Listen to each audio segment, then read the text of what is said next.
Hello दोस्तों, नमस्कार। स्वागत है आप सभी का नौकरी की बात बाय पीबी सर में। और आज का नोटिफिकेशन बहुत ही महत्वपूर्ण है क्योंकि ये नोटिफिकेशन आया है एसएससी सीजीएल की ओर से। जी हाँ, एसएससी ने सीजीएल का सीजीएल 2023 का जो एग्ज़ाम फॉर्मेट है और पूरा का पूरा जो डिटेल है उसके संबंधी नोटिफिकेशन जारी किया है। और इसके अंतर्गत हम आपको बता दें कि 20,000 से भी ज़्यादा वैकेंसीज़ निकाली गई हैं। हालांकि यहाँ पर वैकेंसीज़ की जो डिटेल है वो मेंशन नहीं किया गया, बट ये ज़रूर बताया गया है कि 20,000 से ज़्यादा वैकेंसीज़ हैं। जैसे जैसे मिनिस्ट्री से और डिपार्टमेंट से नोटिफिकेशन उनको मिलता जाएगा, जानकारी मिलती जाएगी, वो इसके बारे में डिटेल आपके साथ शेयर करते जाएंगे। तो आज का जो हमारा वीडियो है इसी के ऊपर है। एक बात और बता दें आपको कि एसएससी ने इस बार पैटर्न में कुछ चेंज किया है, तो ये एक बहुत बड़ा सिनेरियो हो जाता है आप सभी के लिए, जिसको जानना ज़रूरी है। तो वीडियो में अंत तक बने रहें, पूरी डिटेल हम आपको बताएंगे। अगर आप चैनल पर नए हैं तो चैनल को सब्सक्राइब करना मत भूलिएगा, क्योंकि ऐसे नोटिफिकेशन आपको रोज़ मिलते रहते हैं। वीडियो पसंद आए तो लाइक कीजिए और शेयर कर दीजिए ताकि ज़्यादा से ज़्यादा लोगों तक पहुँचे, और कमेंट करके बताएं कि आपको वीडियो कैसा लगा। आइए स्टार्ट करते हैं। तो बात करते हैं सबसे पहले इसके कुछ इम्पॉर्टेंट डेट्स की। तो यहाँ पर आप देख पाएंगे कि कंबाइंड ग्रेजुएट लेवल एग्जामिनेशन 2022 रखा गया है। So that's of submission of online examination form या ऑनलाइन अपनी एप्लीकेशन फॉर्म की बात करते हैं तो ये चलेगा 17/9/2022 से 8/10/2022 तक। लास्ट डेट की बात करते हैं ऑनलाइन एप्लीकेशन की 8 अक्टूबर तक है। Last date and time for generation of offline challan, जो लोग ऑफलाइन चालान से भरना चाहते हैं फ़ीस वगैरह, तो 8 तारीख इसकी लास्ट डेट है। Last date and time for making online fee payment, तो आप फ़ीस कब तक भर सकते हैं, 9 अक्टूबर तक भर सकते हैं। Last date for payment through challan है ना, 10 अक्टूबर तक चालान के माध्यम से आप फीस भर सकते हैं। इसके अलावा अगर आप किसी तरह की गलती कर देते हैं फॉर्म भरने के समय, तो कोई मिस्टेक हो जाती है, एरर आ जाती है, तो उसके लिए भी आपको एक मौका दिया जाएगा। और इसमें करेक्शन संबंधी जो रहेगा वो 12 अक्टूबर से लेकर 13 अक्टूबर के बीच आप करेक्शन कर सकते हैं। यह एग्ज़ाम जो है वह 2 टायर में, टायर 1 और टायर 2 में कंप्लीट होगा। तो टायर 1 की जो एग्ज़ाम होगी यह टेंटेटिव डेट बताई गई है दिसंबर 2022 में, और इसका जो टायर 2 का एग्ज़ाम है उसकी डेट अभी डिक्लेयर नहीं किया गया है, ये आपको बाद में बताया जाएगा। बात करते हैं यहाँ पर डिटेल्स ऑफ पोस्ट की। तो यहाँ पर आप देख पाएंगे एक लिस्ट आपके सामने है। यहाँ पर अलग अलग डिपार्टमेंट और अलग अलग मिनिस्ट्री के अंदर यहाँ पर अलग अलग ऑफिसर्स और अलग अलग पोस्ट की भर्ती की जाने संबंधी सूचना है। यहाँ पर एज लिमिट, ज़्यादातर एज लिमिट 30 साल रखी गई है, बट कहीं कहीं पर आपको एज लिमिट 27 ईयर्स या 29 ईयर्स भी रखा गया है। तो इस लिस्ट को एक बार आप ज़रूर से गो थ्रू कर लीजिएगा, क्योंकि ये बहुत ही महत्वपूर्ण है आपके फॉर्म भरने के दौरान। ठीक है, यहाँ पर देखेंगे आप अलग अलग इनमें पे स्केल भी रखा गया है, तो इसको भी आप एक बार ज़रूर अवश्य से ही गो थ्रू कर लीजिएगा। बात करते हैं यहाँ पर वैकेंसीज और रिजर्वेशन की। तो यहाँ पर आप देख पा रहे हैं कि टेंटेटिव जो वैकेंसीज़ है ये अप्रॉक्सीमेटली 20,000 वैकेंसीज़, जैसा कि आपको पहले ही बता दिया गया है, 20,000 से भी ज़्यादा वैकेंसीज़ यहाँ पर रखे गए हैं। ठीक है, और यहाँ पर ये बात भी कंफर्म किया जा रहा है कि अभी इनमें कोई बढ़ोतरी या अगर घटाना हुआ तो वो भी आपको समय रहते बता दिया जाएगा। दूसरी चीज़, अगर हम रिज़र्वेशन की बात करते हैं तो यहाँ पर रिज़र्वेशन जो है वह SC ST candidate, OBC candidate, EWS candidate, ex serviceman candidate या PWBD जो कैंडिडेट होंगे, इनको as per the government rules reservation भी मिलेगा। यहाँ पर एज लिमिट की अगर बात की जाए तो यहाँ पर आप देख पाएंगे कि एज लिमिट रखा गया है जिनमें 18 से 27 ईयर्स रखा गया है। They should be born between 2195 to 11/2004। मतलब कि 18 से 27 जिनके बीच एज लिमिट है तो उनका जन्म 2/1/1995 से 1/1/2004 के बीच होना चाहिए। जिनके एज लिमिट 20 से 30 साल रखा गया है उनके लिए 2/1/1992 से 1/1/2002 के बीच जन्म होना चाहिए। 18 से 30 वर्ष जिसमें एज लिमिट रखी गई है, उनका जन्म 2/1/1992 से 1/1/2004 के बीच होना चाहिए। और जिनका 18 से 32 साल रखा गया है, उनका जन्म 2/1/1990 से 1/1/2004 के बीच होना चाहिए। तो इस प्रकार यहाँ पर एज लिमिट के बारे में ये बताया गया है। एज रिलैक्सेशन जो है वह अलग अलग कैटेगरीज़ को अलग अलग प्रोवाइड किया जा रहा है। तो अगर आप SC/ST कैंडिडेट हैं तो आपको 5 साल की छूट मिल सकती है। OBC कैंडिडेट के लिए 3 साल की छूट रखी गई है। PWBD जो कैंडिडेट हैं अनरिजर्व्ड में, उनको 10 साल की छूट है।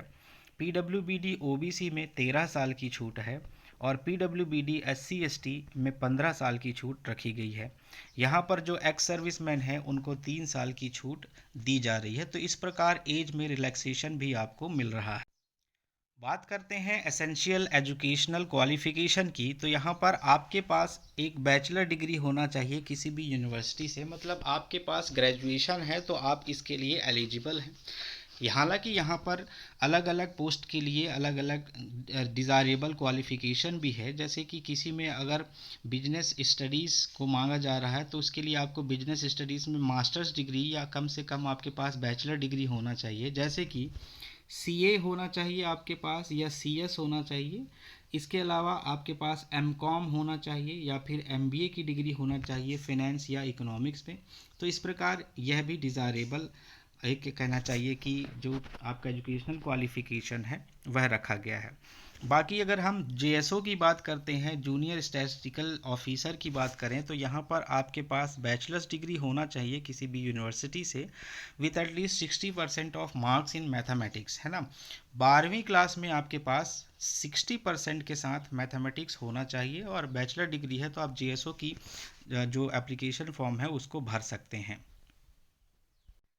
बाकी जितने भी पोस्ट हैं उनके लिए बैचलर डिग्री या ग्रेजुएशन होना काफ़ी है। तो आप ग्रेजुएट हैं तो आप इसका फॉर्म अवश्य रूप से ही भर सकते हैं। बात करते हैं इसके एप्लीकेशन फ़ी की। तो यहाँ पर एप्लीकेशन फ़ी ज़्यादा नहीं रखा गया है, 100 रुपये आपकी एप्लीकेशन फ़ी होगी और ये भी उन कैंडिडेट्स के लिए होगी जो जनरल कैंडिडेट हैं या OBC कैंडिडेट हैं या फिर जो EWS श्रेणी में आते हैं। यहाँ की अगर हम बात करते हैं जैसे शेड्यूल्ड कास्ट या SC हो गया, शेड्यूल्ड ट्राइब्स या ST हो गए और PWBD और एक्स सर्विसमैन जो हो गए, इनके लिए किसी भी प्रकार की फ़ीस नहीं ली जा रही है। They are exempted from the payment of fee. बाकी जो अदर कैटेगरी हैं जनरल, OBC और EWS, इनसे 100 रुपये की फ़ीस ली जा रही है एप्लीकेशन फॉर्म भरने में। SBI के यहाँ पर आप अगर फॉर्म भरना चाहते हैं तो ऑनलाइन पेमेंट भी कर सकते हैं और ये ऑनलाइन पेमेंट आप भीम UPI का यूज़ करके कर सकते हैं, नेट बैंकिंग का यूज़ करके कर सकते हैं या फिर किसी भी SBI के ब्रांच में आप जाकर चालान के माध्यम से भी इसका फ़ीस पे कर सकते हैं। और इसका जो लास्ट डेट रहेगा, जैसा कि आपको बताया गया है कि ऑनलाइन फ़ीस जो है वह 9 अक्टूबर तक लिया जाएगा और अगर SBI के ब्रांच में जाके चालान के थ्रू भरना चाह रहे हैं तो यह 10 अक्टूबर तक लिया जाएगा। एग्ज़ाम सेंटर्स की बात करते हैं तो यहाँ पर अलग अलग जो रीजन्स हैं इनके, उस रीजन के हिसाब से आप जिस भी रीजन को बिलोंग करते हैं उस रीजन में आप अपना सेंटर रख सकते हैं। जैसे सेंट्रल रीजन जो है बिहार और उत्तर प्रदेश वाला क्षेत्र है, तो वहाँ पर आप देख लीजिए कौन कौन से सेंटर्स आएंगे। ईस्टर्न रीजन में कौन कौन से सेंटर आएंगे, कर्नाटका केरला रीजन में कौन कौन से सेंटर हैं, मध्य प्रदेश रीजन या सब रीजन में कौन कौन से सेंटर होंगे। इस हिसाब से आप अपनी सहूलियत के अकॉर्डिंग इसका सेंटर चूज़ कर सकते हैं। अब सबसे महत्वपूर्ण बात यह है कि इसका जो स्कीम ऑफ एग्ज़ामिनेशन है वह इस प्रकार है कि इसका जो एग्ज़ाम होगा 2 टायर में कंप्लीट होगा, टायर 1 और टायर 2 में। ठीक है, टायर 1 की अगर हम बात करते हैं तो यहाँ पर total number of question will be 100। ठीक है, यहाँ पर आपको total number of question will be 100 question solve करने रहेंगे जो कि 4 सेक्शन में डिवाइडेड हैं। 4 सेक्शन, पहला सेक्शन होता है जनरल इंटेलिजेंस एंड रीजनिंग, दूसरा होता है जनरल अवेयरनेस, तीसरा है क्वांटिटेटिव एप्टीट्यूड और चौथा है इंग्लिश कंप्रहेंशन। यहाँ पर हर एक सेक्शन के लिए 25 क्वेश्चन आपसे पूछा जाएगा और इसका जो मैक्सिमम मार्क्स होगा हर एक सेक्शन 50 नंबर का रहेगा। तो इस प्रकार जो पहला टायर है आपका वह 200 मार्क्स का होता है, ठीक है। और इसके लिए जो टाइम मिलेगा आपको वह 1 घंटे का समय मिलेगा। जबकि जो पर्सन्स PWBD कैंडिडेट होंगे, जैसे कि कोई दृष्टि बाधित है या अदर काइंड ऑफ डिसेबलनेस होगी, उनके लिए 1 घंटे 20 मिनट का समय होगा। तो इस प्रकार यह टायर 1 का एग्ज़ामिनेशन स्कीम है। यहाँ पर गौर करने वाली बात ये बता दें आपको कि यह MCQ टाइप के क्वेश्चन पूछे जाएंगे यहाँ पर, जिसका पेपर इंग्लिश और हिंदी दोनों माध्यम में होगा। हालांकि यहाँ पर एक चीज़ और रखी गई है कि अगर आप किसी भी एक प्रश्न का गलत उत्तर देते हैं तो वहाँ पर आपका 0.50 जो अंक होगा वह काट लिया जाएगा। टायर 2 में अगर हम बात करते हैं तो टायर 2 में यहाँ पर 3 पेपर होते हैं, पेपर 1, पेपर 2 और पेपर 3। यहाँ पर पहला जो पेपर है, पेपर 1 जो रहेगा आपका, ये सभी के लिए मैंडेटरी होगा। मतलब आप किसी भी स्ट्रीम किसी भी पोस्ट के लिए भर रहे हैं, पेपर 1 आपको देना ही होगा। बाकी जो पेपर 2 और पेपर 3 है ये अलग अलग पोस्ट के लिए एप्लीकेबल होगा। जिनको जो जैसे JSO की पोस्ट होगी तो उनको पेपर 2 देना होगा। और जैसे ऑडिट ऑफिसर की बात करते हैं तो ऑडिट ऑफिसर के लिए भर रहे हैं तो आपके लिए पेपर 3 देना होगा पेपर 1 के साथ। तो इस प्रकार यह 3 पेपर में कंप्लीट किया जाएगा। आगे बात करते हैं इसके स्कीम ऑफ एग्ज़ामिनेशन की। तो जो पेपर 1 है यह सेशन 1 और सेशन 2 में कंप्लीट होगा। सेशन 1 जो है वह 3 सेक्शन में कंप्लीट होने वाला है, सेक्शन 1, सेक्शन 2 और सेक्शन 3। सेक्शन 1 की बात करते हैं यहाँ पर, तो सेक्शन 1 में आपका मैथमेटिक्स और रीजनिंग एंड जनरल इंटेलिजेंस रखा गया है, जिसमें टोटल नंबर ऑफ मैथ्स के 30 रहेंगे और जनरल और रीजनिंग इंटेलिजेंस के जो रहेगा वो 30 क्वेश्चन रहेगा। यहाँ पर सबसे बड़ा चेंज यही है बच्चों कि जो मैथमेटिकल एबिलिटी है यहाँ पर 30 प्रश्न रखे गए हैं। पहले मैथ्स के क्वेश्चन होते थे 100, ठीक है। यहाँ पर मैथ्स के क्वेश्चन 100 पूछे जाते थे पहले, इस बार 30 क्वेश्चन रखा गया है। इस प्रकार इन दोनों को मिला दें तो यहाँ पर 60 क्वेश्चन होता है, हर एक का 3 नंबर मिलता है, तो 180 नंबर का पेपर होगा। और इसके लिए आपको हर एक सेक्शन के लिए 1 घंटे का समय मिलेगा। दूसरे सेक्शन की बात करते हैं। दूसरे सेक्शन में आपको इंग्लिश लैंग्वेज और कंप्रहेंशन मिलेगा और दूसरा है जनरल अवेयरनेस का। तो इंग्लिश के 45 क्वेश्चन हैं। यहाँ पर यह भी सबसे बड़ा चेंज है क्योंकि इंग्लिश के 45 क्वेश्चन है। पहले यह क्वेश्चन यहाँ पर इंग्लिश के 200 क्वेश्चन पूछे जाते थे, जो कि इस बार 45 रखा गया है। जनरल अवेयरनेस के 25 क्वेश्चन होंगे, तो यहाँ पर जो टोटल क्वेश्चन हो जाते हैं वह 70 हो जाते हैं। और इस प्रकार तीन नंबर एक क्वेश्चन का रहेगा तो 210 नंबर का यह सेक्शन रहेगा और इसके लिए भी आपको 1 घंटे का समय मिलेगा। तीसरे सेक्शन की बात करते हैं। यह सेशन 2 में भी आएगा, जिनमें डाटा एंट्री स्पीड टेस्ट होगा और कंप्यूटर नॉलेज मॉड्यूल होगा, ठीक है। यहाँ पर टोटल 20 क्वेश्चन होगा कंप्यूटर नॉलेज का, तो 3 नंबर के हिसाब से 60 नंबर का हो जाएगा और यह 15 मिनट में कंप्लीट करना होगा। ध्यान देने वाली बात यह है कि जो आपका data entry speed test module है, यहाँ पर आपको 15 मिनट में आपको करीब 2000 की डिप्रेशन है ना, 2000 की डिप्रेशन कंप्लीट करना होगा।